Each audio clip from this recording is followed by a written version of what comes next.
understand what study skills in the new normal demands. Innovation is key and efficacy is a must. Over to you, Professor Tara. Thank you so much for joining in.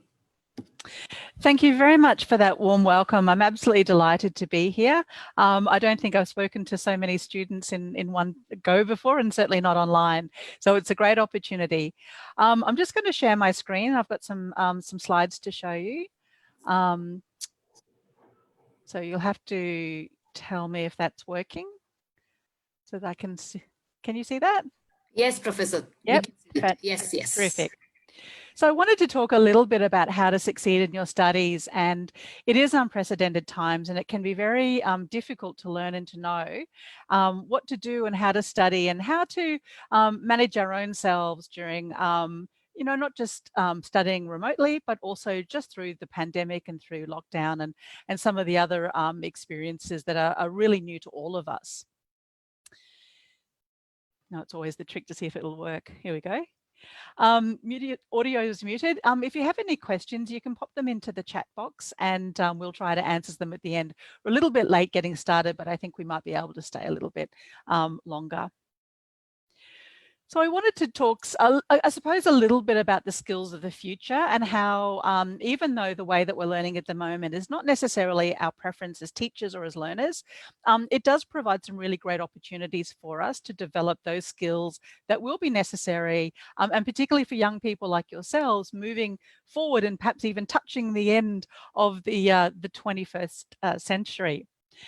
We'll talk a little bit about becoming an independent learner, how to embrace online learning, and some practical steps around, what you need to do at home to really set yourselves up for success, thinking about how to manage time, thinking about how to speak and engage with your teachers, and also just a quick little view of some of those new skills.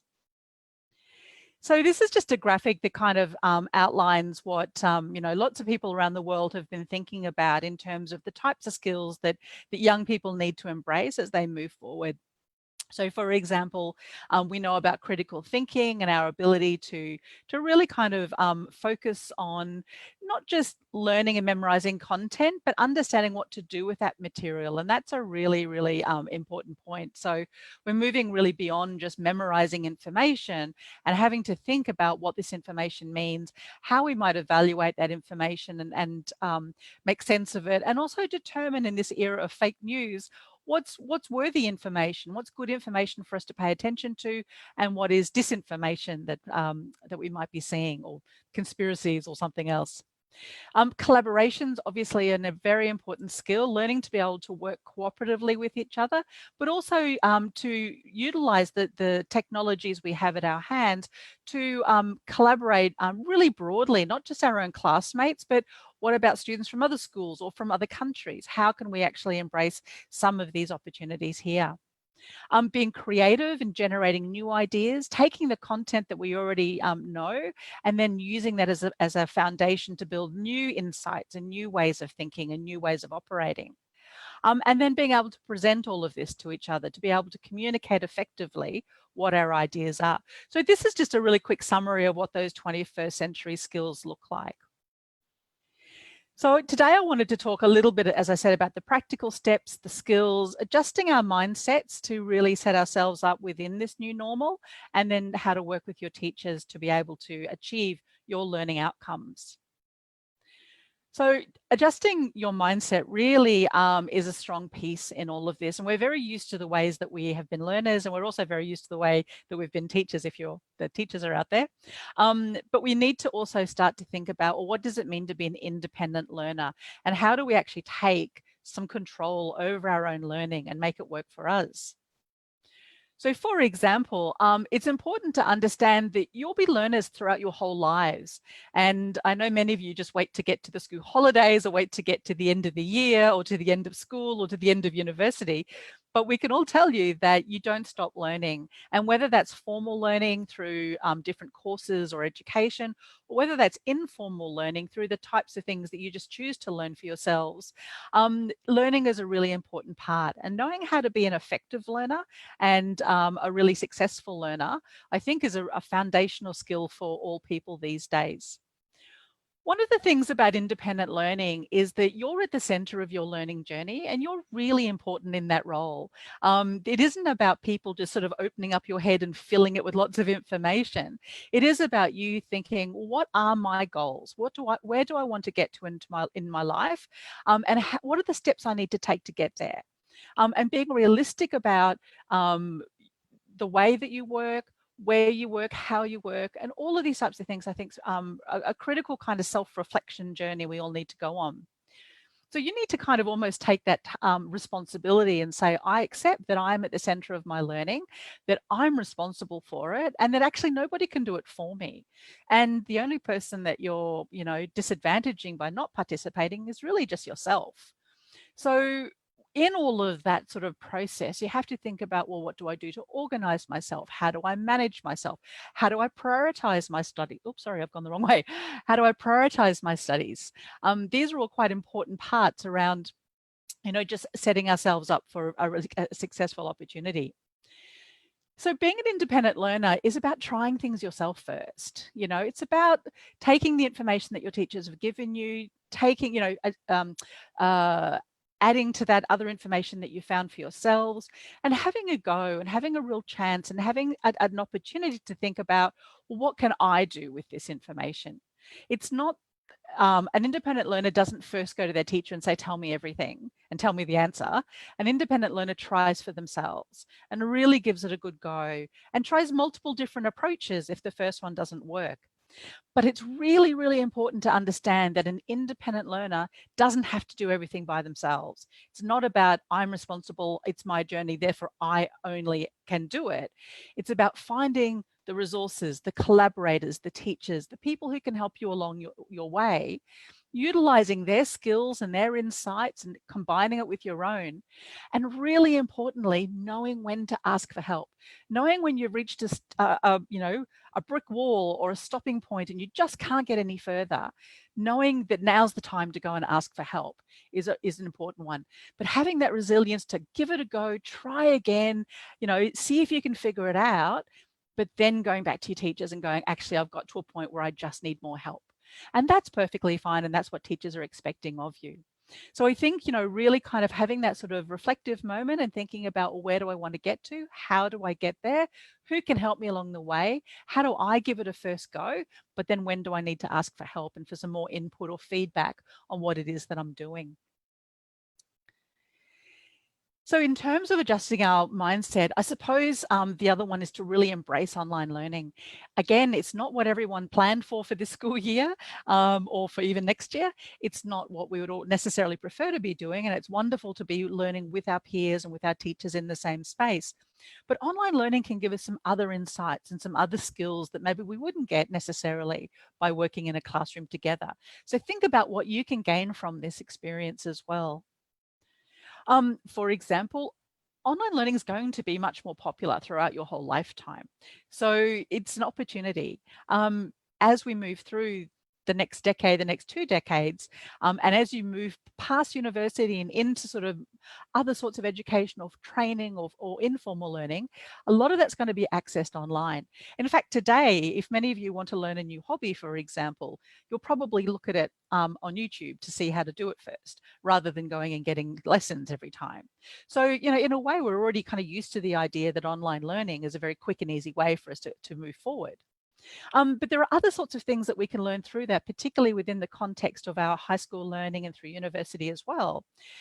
It teaches critical and creative thinking. And there are ways of being able to utilize a number of different platforms and materials and resources from lots of different places, bring those together to be able to come to a conclusion or to develop an argument or work on a project.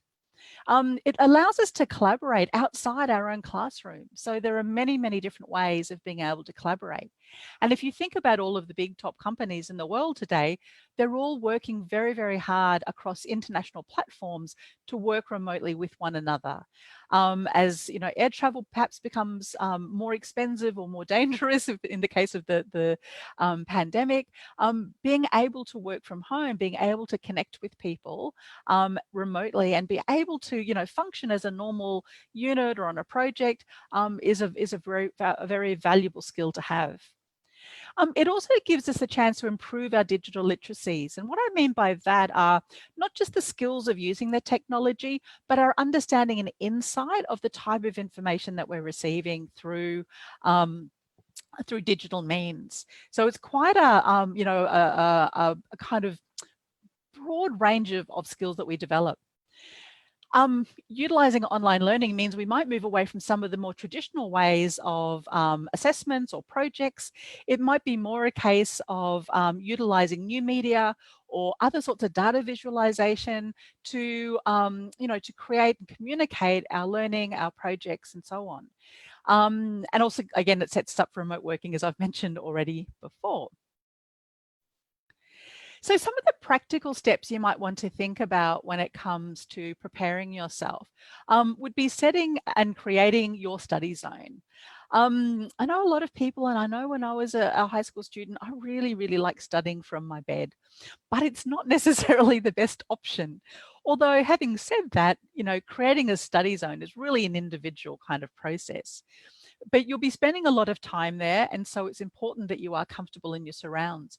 But it's also important that it's free from things that will distract you. And what those distractions are going to be different for different people. Some people, for example, love listening to music when they study, and other people just find that completely distracting. So you need to find what works for you. But I think away from the hustle and bustle of family life, away from some of the easy distractions, such as maybe gaming consoles or some of these other sorts of things, is good. But you need to figure out what works for you. Finding that space, ensuring all your tools and materials are at hand, is part of that routine. I think some of the other sorts of things that we can do, and I know many people who are working remotely from home will also agree that it's a good habit to get into, to not sort of like maybe spend all day in your pajamas in front of whilst you're studying. Maybe, wake up, have your breakfast, do your normal routine, get ready as if you were going to school, maybe not a school uniform or anything like that, but just kind of get into the mindset of now it's time for study, now it's time for schoolwork. It's not just kind of merging from your bed into your study and back into your bed. I don't know if anyone does that, but I know I probably would have been very tempted had I been in this situation. So having a comfortable chair, having a desk where you have all your materials, you don't have to keep going and looking for things, reducing distractions, and finding a routine and a schedule that really works for you is very important. Now, many of you might have to share computers with your siblings, or you might not be able to find a space that's completely quiet and free of distractions. And so you might need to think about how you schedule your time. Maybe you look at really early mornings to get some more time on the computer. Maybe it's later in the afternoons. So, think about how you can work in with other family members to make sure that everybody has their needs fulfilled in that sense. So part of that comes down to really managing your time very well. And I think time management is probably one of the biggest keys to success when it comes to online learning. But again, it's really quite individual in terms of how you set yourself up.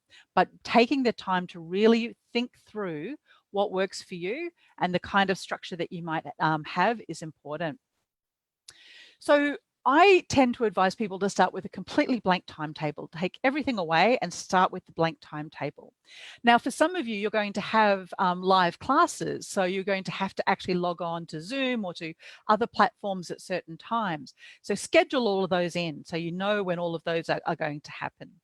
And then the next thing you need to do is schedule in non-school obligations. So you might have other sorts of things that you're required to do, or things that you normally do. So Friday night, just want to watch Netflix, or Thursday night, I have to go to cricket practice, or whatever it might be.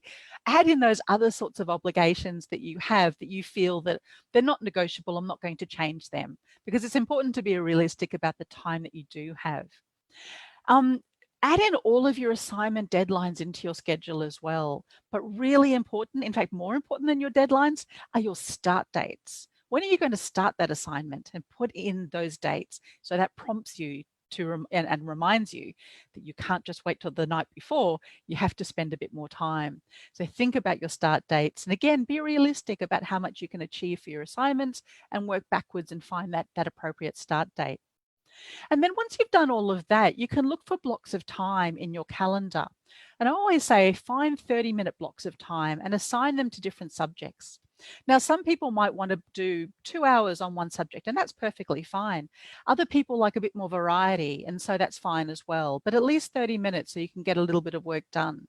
And I think trying to find those moments and really make a commitment to yourself and go, you know, these are the times that are scheduled in my diary. I'm definitely going to work at these times on these topics is a great habit to get into, because whilst schedules can be flexible, you can't be so flexible that you don't actually get anything done. And I think that's the important part, is you can swap, blocks around and swap out the subjects depending on your priorities. But spend some time at on a Sunday night, really thinking, what's my schedule for the week? What do I have to work on? And how do I arrange those blocks of time that I need to dedicate to various activities? So in that, you need to think really then about what your goals are. So how do you set yourself goals for the short term? So it might be just today's activities, maybe more medium term, so maybe a week or two, and then longer term. So it might be across a teaching term or semester.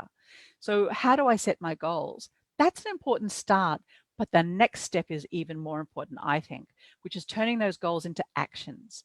So you can have a goal of, I need to write an assignment or I need to finish my project, but what are the steps you need to take in order to get there? And how do you schedule those in and prioritize those activities? So I think just like a due date's all well and good, but doesn't help unless you've started the assignment. SMART goals are fine, but you need to have the tasks underneath that to actually achieve the goals that you've set for yourselves. So setting out those goals really on a kind of weekly basis, monthly basis is very important as well.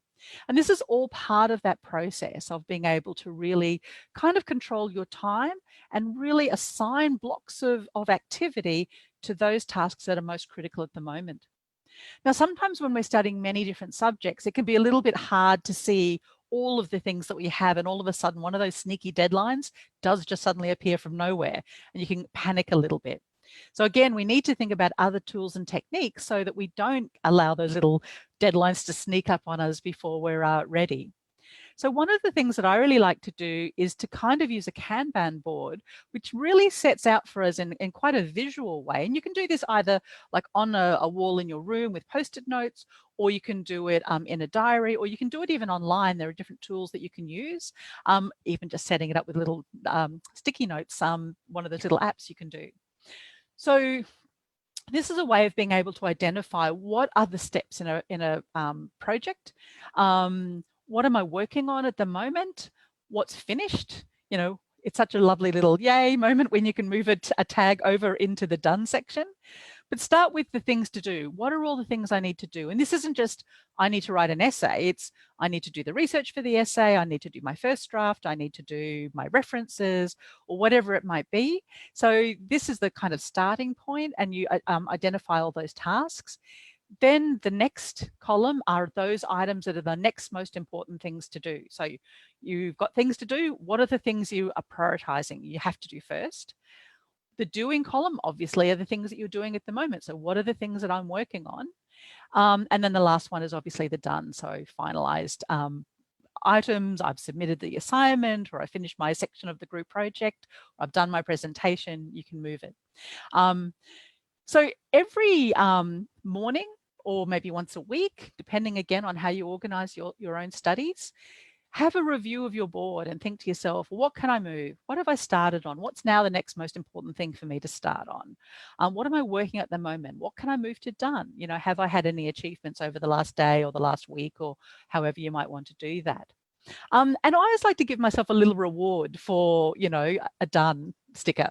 When I can move something into that column, what can I do? Is it an extra 10 minutes line in the morning? Is it some other little treat for myself, just so I'm kind of motivated to make sure those happen? You might be able to, I don't know, I don't know what people like to do with treats these days. It can be anything that you like, but just something little that just kind of gives you a little bit of extra motivation there. So understanding expectations and working with your teachers are a really, really important part, particularly when we're learning remotely, because we don't have those opportunities to talk to our teacher every day. We don't have those opportunities to, ask questions or to overhear responses to questions that our classmates might have asked. So understanding what's required of us, I think, is a really important part of becoming an independent learner and setting ourselves up for success, because it's really hard to do well if we don't really know what we're supposed to be doing. So we can feel a little bit helpless and a little bit, at sea. We're not really quite sure where to start when it comes to online learning sometimes. So remember, I said being an independent learner is knowing when to ask for help. And sometimes that's at the very start because you're just not sure how to start. So importantly, you're not alone, and your teachers are there to help you, and they want to help you, and they're finding it also really tough to be far apart from their students and to be able to contribute and guide their learning. So I think you need to think, I'm not alone. We might be having live sessions every day, and that's really, really helpful. Sometimes live sessions might not be possible. But reach out and ask questions, ask for guidance, ask for feedback, ask for advice. It's always a good idea to really understand if it's an assignment or if it's a set of learning objectives or a project, and you're just really kind of confused as to where to go next. These are all the techniques that you can use. It might even be possible to schedule some one-on-one sessions with one or another teacher. So if you're really worried about your progress, you've got a chance to really go, can I just have 10 minutes? Can I just talk through what I'm doing? Can you give me some quick feedback? Make sure I'm on the right track. And these are really nice little ways that you can utilize, again, Zoom or some of these other platforms to have that personalized conversation and just get some insight and feedback on how you're going. And again, independent learners know to do that. They know that this is, the moment where I need to ask for a bit more help. I need to ask for a little bit of feedback to make sure I'm on the right track, because, there's no point in just imagining what you need to do and kind of, going the wrong way altogether. You want to have that little bit of reassurance, and it can be harder online unless we build in those opportunities. And I think building those in is a good way to go. So I was just going to talk briefly about some of the kind of new skills that we develop within that kind of remote learning process. And one is communication. And it's funny because the way that we communicate verbally and the way that we might communicate through email or through discussion boards or other sorts of platforms like that can be quite different. So we need to sort of, remember a couple of sort of things around communication. We want to be concise, we want to be professional and clear in our communications and ask the questions and address people appropriately and sign off and all of those types of things. It's good habits to get into for when you're in the workplace later on. But it also means that we can utilize really lots of different ways of communicating our ideas and our learning to our teachers. So it may be that rather than writing an essay, you have the opportunity to create maybe a short video, or maybe it's a podcast, and maybe you could do a series of podcasts on a particular topic. Maybe you could interview each other as a way of being able to draw out your learning and your understanding about particular topics. These are just different ways that you might be able to, utilize all of our digital technologies and communicate more broadly to teachers and to each other about what it is that you're learning. You could create sort of multimedia presentations. You can do sort of PowerPoints with narrations and small animations and those sorts of things. And these are wonderful skills to take with you into future learning opportunities. So I think communication is really important, but that's kind of the student to teacher communication. There's also another important part of the communication process, and that's actually collaborating. And how do we work with each other within the online space during remote learning? So collaboration, we know, is one of the most important 21st century skills. We rarely work in jobs these days that's just simply by ourselves and nobody else. We're always having to communicate with others. We're having to share ideas. Sometimes we have to share them quickly. Sometimes we have more time. So having a range of those sort of collaborative experiences is really important. And I know my students really hate group work, and they really get groan when the idea of having to work with other students happens. But it's a really awesome opportunity. And I think everybody has to embrace that and go, well, we all work in teams. We have to work in teams. So how do we do this in really effective ways? Using the Kanban board that I showed you before with the post-it notes, that can be a wonderful tool to help group members kind of stay on track, because then you can see what everybody's doing. Each color post-it note might represent a different group member, and you can use that as a way to be able to communicate where you're at the moment in your work, what you're working on, what's completed. And again, using a digital platform to show that is a wonderful way of being able to kind of keep in track and keep on track and keep in touch with our group members. So collaboration happens really formally in those sorts of project-based opportunities, but it also happens quite informally as well. And you guys are all these days connected on social media, so you're used to talking digitally, you're used to having lots of different platforms and ways of being able to communicate. And you can use that to your advantage when it comes to learning as well. So not everything has to be kind of formalized through school. You can create your own informal study groups. You know, you can take a few of your friends offline or off school line, so to speak, and form a study group. You might want to share ideas. You might want to share resources. You might want to assign each other different topics to kind of really focus on, and then come back and teach each other what you've learned. Because if you can teach it, it means you really know it. So that's a great little technique to be able to share some ideas in a pretty useful kind of way. Ask questions of each other, create little practice flip charts and things like that. There are lots of different ways that you can utilize these systems and platforms to link in with each other and communicate informally about some of your learning that you need to either need support on or insight or feedback. But this is where it gets really exciting. You can link with people anywhere in the world. You can find other learners who are studying the same sorts of things as you, or who have the same sorts of interests, and connect with them online as well. You can set up a Facebook group. You can set up an Instagram page that really focuses on these areas, and let other people come to you and share their ideas. And that's an absolutely wonderful way to really broaden your perspectives, to gain new kind of insights into the learning that you're doing. And it actually makes it really fun, because it's not just about, oh, it's me with my textbook and I have to study that, but it's a way of being able to use our communication strategies, our collaborative strategies, and our independence.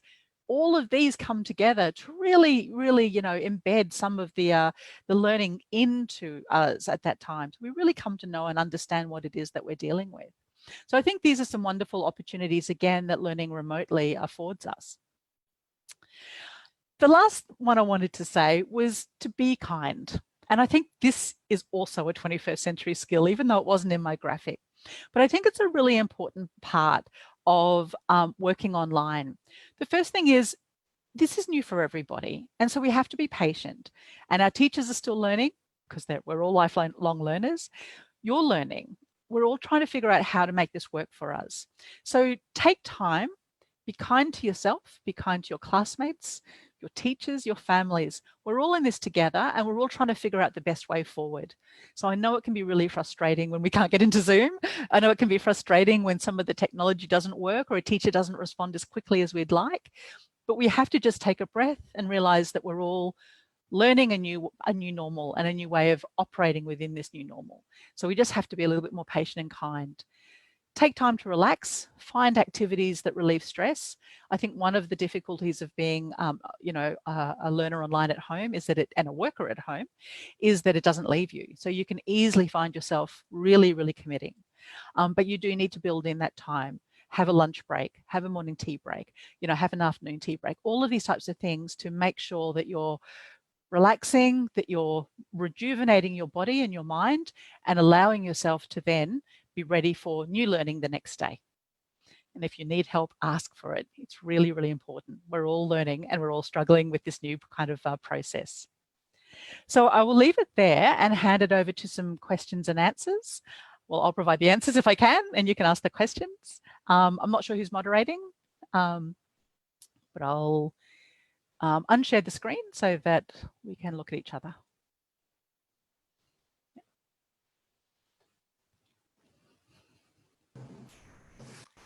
Professor Tara, well, there is a question, okay, from a child who's asking you about how can we focus on a 50-minute session, all right, when the sessions are a little long. So how do we manage to focus? Yeah, that's a really good question. I suppose that's a question probably I'd send back to the teachers to say, are there different ways that we can do that? So I think it's really difficult to kind of just sit and listen for a long period of time in front of Zoom.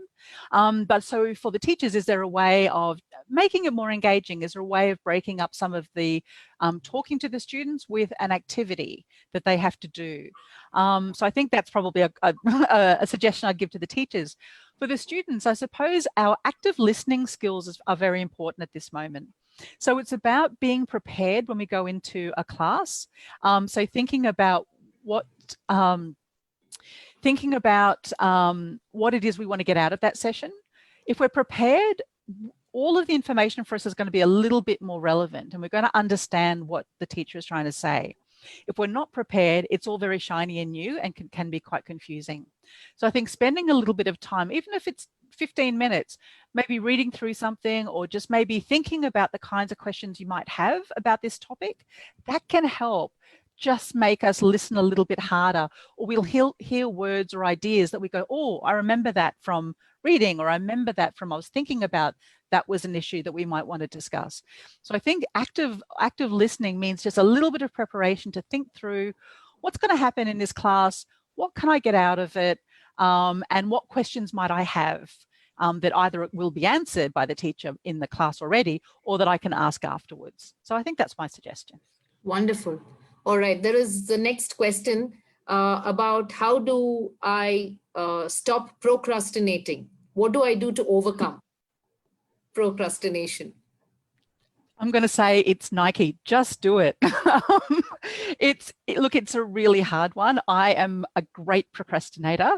I hate cleaning my house, but I will clean my house in order to avoid doing something. So I think what you need to do is really find the value in it for you. So procrastination normally comes because we're kind of really dreading the thing. It's going to be too much. It's going to be like this big burden on our shoulders. So let's find the joy in it. Let's find the good outcome in this.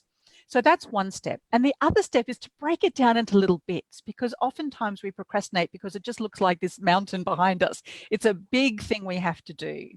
And I remember with various, or writing my study skills book, I remember thinking, oh my God, I have to write 70,000 words. Oh my God, I have to write 70,000 words. I don't, I have to write one at a time. And so I break it down into little pieces, and that helps me go, okay, I can manage this bit today, and tomorrow I can manage another bit.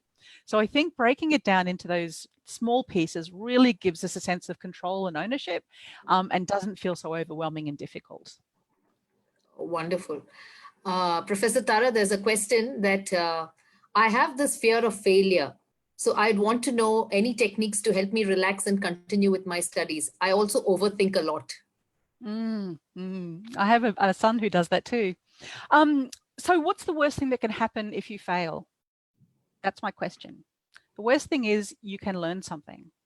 And so failure is just a precursor to learning. And the next time, you'll get that little bit further, and the next time you'll get that little bit further. So if you think about some of our greatest athletes in the world, they're not number one in the world at the start. They're number one in the world because lots of times they weren't number one, and lots of times they failed, and lots of times they had to get back up and have another go. So I think it's part of that building of our own personal resilience, and recognizing that, we just need to take these steps, and not all of them will be successful, and that's okay. Nothing's going to happen. You're going to just have to take another step. Okay. There's another question that's talking about any skills to help in memorization, and how do you improve concentration on studies? With memorization, I don't have any really great tips, because I'm not in, I think memorization is a technique that people use when they don't learn the material. So it's just about trying to remember it in our kind of short-term memory. And really what it is, you need to get to a point in your studies where it's part of you. It's not like I have to remember or recall something. It's because I know the thing. So whatever it is you're trying to learn, I think it's about trying to figure out, well, how do I come to really know it and really understand it? Because that leads to retaining it, and that leads to being able to discuss it. As I said before, teaching it to other people can be a really good skill. So, if you can describe it to somebody else and practice it and teach it to somebody else, whether it's your little sister or your pet bunny or whatever it might be, you know, try talking it out loud and try being able to kind of describe and explain it to somebody else. Now, in terms of concentrating, I think we have to be realistic about what we can actually achieve, and everybody's going to be different. Some people I know can just sit down and work and work and work and work and work on the same thing for hours. Other people, more like myself, I need to change things pretty regularly just so that I'm kind of, you know, I feel that I'm making progress across a lot of different areas. So you're going to have to try different techniques for yourself. You know, can you sit there for half an hour? Or is it a matter of you're easily distracted and you think to yourself, oh, there's a new shiny thing that I have to look at, or I've got a notification on Facebook or something like this. Then turn the things that you know distract you, turn them off, move them away, try to keep them out of your kind of, you know, range of view. But if it's a matter of you just need practice on how to concentrate, use a like an egg timer or some other stopwatch on your phone, and set yourself a time and go, you know what, for the next 10 minutes, I'm going to read, or for the next 10 minutes, I'm going to write, and work it up, you know. The next day, try it for 15 minutes. The next week, try for 20 minutes. And it's a practice thing. It's not necessarily something that we all suddenly know how to do. All of these skills very much a practice. Okay, there's another question. Quite a lot of children have brought this up, that how not to get distracted during online classes and some tips on time management. Yeah, so the not being distracted, as I said, is hard to do. I think you just have to be really brutally honest with yourself. What distracts you? You know, and is it because sometimes distractions happen because we can't really pay attention for that long? And I said before, we need to think about ways to really actively listen. And what does that look like? And so how do we actively listen? You know, distractions can come in the form of our phone, or from, you know, other notifications that might happen. Those are the sorts of things we can put aside. And sorry, what was the second part of that question? Some tips for time management. Time management, yeah. Look, I'm a firm believer in really setting a strong schedule for yourself and really laying out, what do I need to achieve? How much time do I need to do that? And then blocking it in. And I think one of the things that we tend to do, I teach a lot about sports studies, so I always use sports as an example. It's one of the things where if we say on Mondays between 2 o'clock and 3 o'clock, I'm going to focus on maths, and we wake up and we're like, oh, I don't really feel like it. Well, that's okay. You don't have to feel like it every day, and maybe you can move that to Tuesday, and Tuesday can move back to Monday. That's okay. But don't come to Tuesday and go, oh, I don't feel like it today. Like, don't keep doing that. Now, we would never say to our coach, for example, oh, I just don't feel like doing it. We would go, oh, I'm a bit tired today, but I'm going to do it because I've made a commitment to my coach, and I'd let them down if I didn't do it. You're letting yourself down if you just procrastinate and push off some of the work that you need to do and some of the study you need to do. So you need to treat yourself as importantly as you would treat your coach. Okay, there's another question that talks about addiction to games. So how do I get rid of the addiction? That's a really good question. Maybe playing a game is your treat for getting something done. Maybe you actually need to kind of recast it as not the first thing that you do or the main thing that you do, but maybe it's the special activity that you do. Look, that's a really hard one, and I think psychologists are still trying to grapple with that.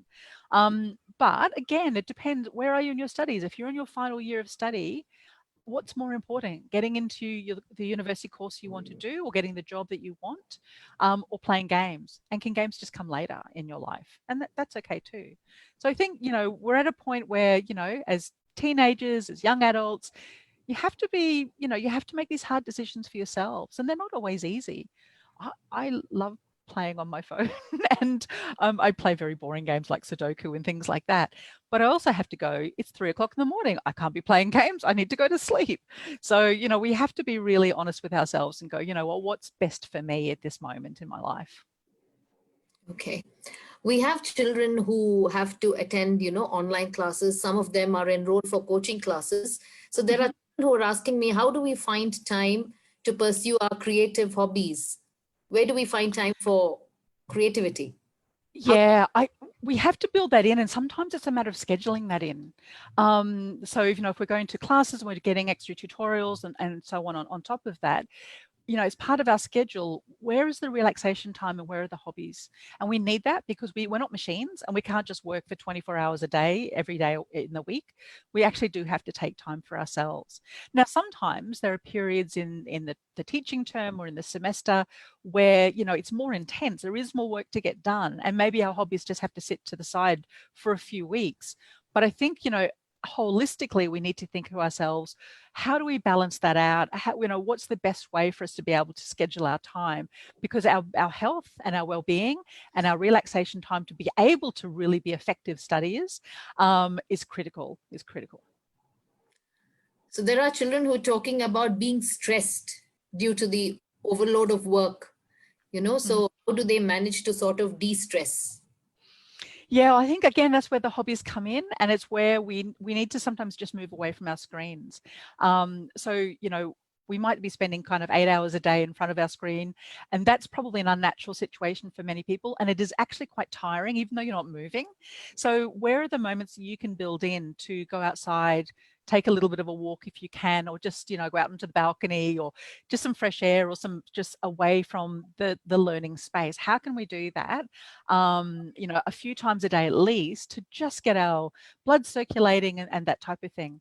I think as well it's about, I think we become stressed when everything becomes quite overwhelming. So how do we, again, apportion the work that we have to do so that we're actually in control of it? It's not controlling us. And I think that's part of the strategy as well.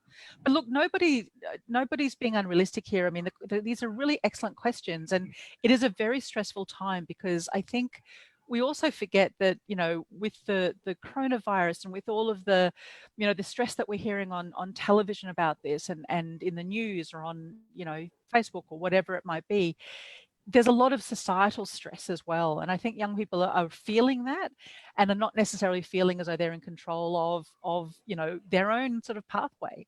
So I can understand that with schooling on top and with other expectations, it's very challenging. But we have to be really careful of our mental health, and we have to be really aware that we need to build in those opportunities to de-stress, to relax, and to find a sense of calm in amongst what's a very uncalm, if that's the right word, environment and situation. Okay, there's a very simple question, and this has been repeated. What's the best time to study? Early morning or late night? The best time to study is when you feel at your best. Okay. So for me, I'm a night owl. I love studying at night. I like doing my work at night because I just feel it's quieter, it's calmer, I can get more done. If I could sleep until midday every day, I'd be a happy, happy lady, but I can't. But I know that I can't wake up at 6 in the morning and start studying. I just can't do that, or I can't work. It's too much. So I need to build in, a schedule so that I can actually do the things I need to do at the right time. Other people, for example, they'll be up. I get emails from people at 5:30 in the morning, and they're busy and they're working away and they're doing all their emails and all of that because they wake up early and they're bright and sparky and they feel energized and they're ready to go. So again, another one of those things where we need to be brutally honest with ourselves. If you're somebody who's like, I prefer to sleep until 9, that's okay. But don't pretend that you're going to get up at 6 and study, because it's not going to work for you. So build your schedule around really your own kind of circadian rhythm, your own patterns, the things that actually work for you. And I think, one of the mistakes we make is that I'm going to wake up really early, I'm going to do all my work, it's going to be great, I'm going to be finished by midday. But if that's not how your body works, it's not really going to work. Equally, don't think I'm going to do all these other things in the day and do lots of study at night when really you like to go to bed at 9 o'clock. Again, that doesn't work. So you need to be really honest with yourself and go, when do I study best? When do I feel most energized? And how do I build a schedule around that? Okay. Some tips to choose the career. Oh, choosing a career. Yeah. Oh gosh, that's a really tough one. I think you have to think about obviously what you enjoy doing. Um, I think you have to think about the difference you want to make in the world. So what kind of work do you want to do? Is it in business? Is it in community? Is it in education? Where do you want to make a difference? I think looking at our skill sets and where we actually excel. You know, being a teacher, for example, is a wonderful job. But I imagine if you're not really comfortable in big crowds and things like that, maybe it's not the best. I don't know. You know, these are the sorts of things you might want to have a think about. But I think lots of people say, what's your passion? What's your dream? I actually think keep your passion for your hobbies. Keep your passion for, you know, the types of things that really nourish you. Work can be really, really satisfying. But if we put all of our hope in following our passion for our job, most people don't get to do that. And I don't want finding a career to be a disappointing experience. So think about where you can make a difference. I think that's a really a good tip. Okay. I think this is one last question that we take.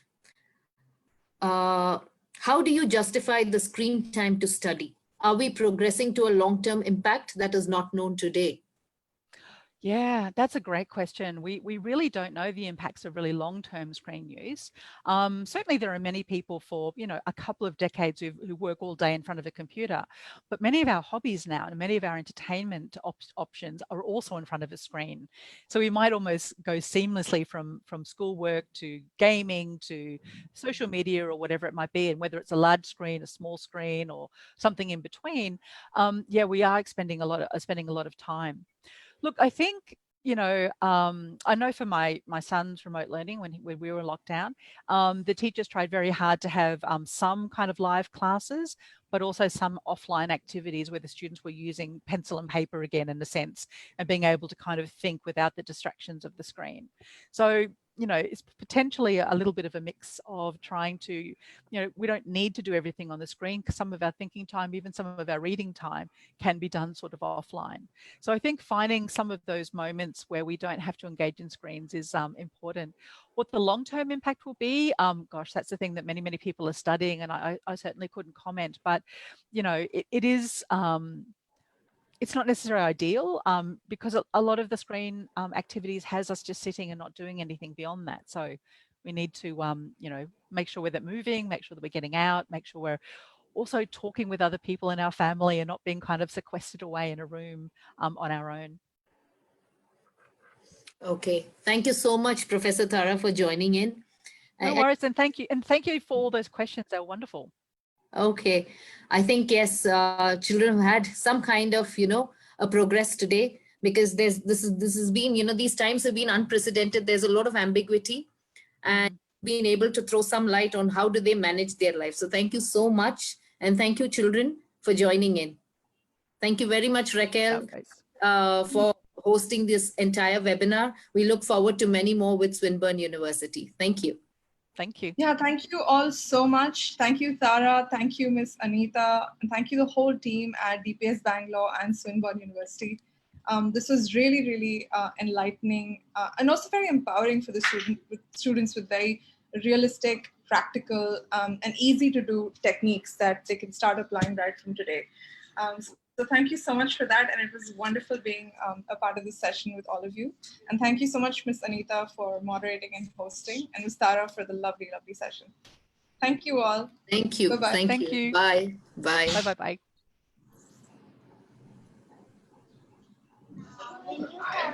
Bye.